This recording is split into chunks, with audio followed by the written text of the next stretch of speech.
Salut à tous, c'est Rayek, j'espère que vous allez bien. À l'heure où je tourne cette vidéo, ça va faire un an pile poil que je me suis fait percer les cheeks. Donc petit récapitulage, j'ai été me faire percer les cheeks chez Attica Bodyworker à Toulouse. Donc vous avez aussi le lien en barre d'infos. Je vais pas trop m'étaler sur le sujet parce que j'ai fait une vidéo justement que je vous mets aussi en barre d'infos, une semaine pile poil après m'être fait percer.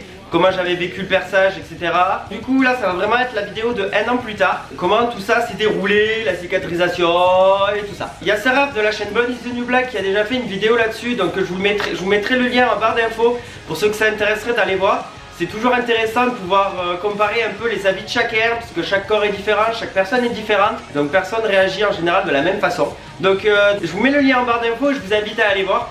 Et donc sur ce, moi je vais vous parler un petit peu de tout simplement comment s'est déroulée mon année avec mes cheeks, les éventuelles complications qu'il y a pu y avoir, et puis les 2 premiers mois qui ont suivi le perçage, on va dire que c'était vraiment en temps de scie quoi. Donc j'avais un coup ça allait super bien, et puis un coup ça merdait, un coup ça allait super bien, un coup ça remerdait. Et j'avais pas mal de trucs dégueulasses qui sortaient, donc c'était surtout des cellules mortes, de la lymphe qui croûtait, qui restait comme ça autour du trou, donc c'était vraiment pas super glamour, surtout quand on bosse devant les clients et que, enfin voilà, je veux pas vous faire un dessert. Donc sinon, en général, moi ce que je faisais, c'est que j'avais toujours sur moi un flacon de sérum physiologique avec un petit coton-tige bien emballé, tout propre.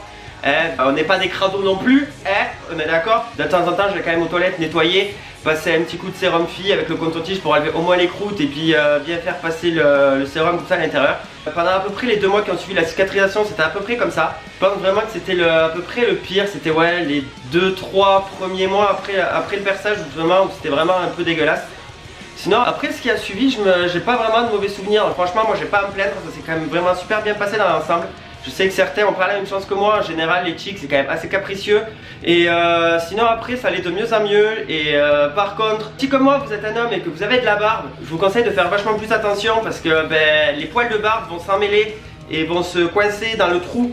Il y a rien de grave à ça, mais c'est surtout désagréable et c'est pas top quoi. Donc moi ce que je faisais, c'est toujours avec mon sérum phi, voilà, je nettoyais bien et puis voilà, ça passait nickel.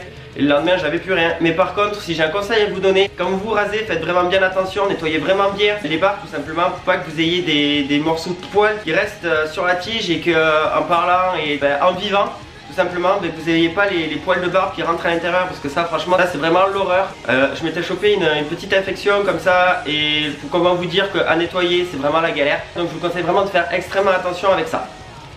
Ensuite, j'ai changé mes barres plus ou moins 4 mois après. Les barres que j'avais d'origine, c'était en longueur, c'était du 18. Et tout simplement, là je suis passé en 13. Donc comme vous pouvez voir, voilà, ils sont pas du tout trop serrés. Comme ça, je m'accroche beaucoup moins. Pour dormir aussi, c'est beaucoup moins chiant. Parce que du coup, comme la barre était beaucoup trop grande, forcément, quand je dormais comme ça m'appuyait sur les dents. Et c'était vraiment pas super agréable.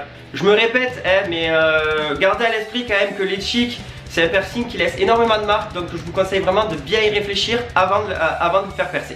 Après c'est votre corps, je suis pas derrière vous, vous faites ce que vous voulez, mais ça serait vraiment dommage de regretter des traces sur un visage que vous avez fait juste pour un piercing que vous avez fait vraiment sur un coup de tête, juste parce que c'était trop hype de pouvoir les faire. Qu'est-ce que je peux vous dire d'autre? Si jamais vous avez des questions concernant ces piercings ou les piercings en général, je ferai une espèce de petit FAQ spécial piercing justement pour tout simplement pour répondre à toutes les questions que vous pouvez avoir sur les piercings ou sur mes piercings en général. Donc ça va se dérouler sur Instagram, il s'affichera quelque part dans votre écran. Et si jamais il sera aussi en barre d'infos, donc je vous conseille d'aller regarder ça. Voilà, donc c'était une petite vidéo assez courte quand même, donc j'espère que ça vous aura plu. Si c'est le cas, n'hésitez pas à liker, à partager et à vous abonner aussi, ça me ferait extrêmement plaisir. D'ailleurs on est bientôt 2000 sur ma chaîne, ça fait extrêmement plaisir. Donc sur ce, je vous fais tout plein de gros bisous, je vous dis à la prochaine et allez ciao!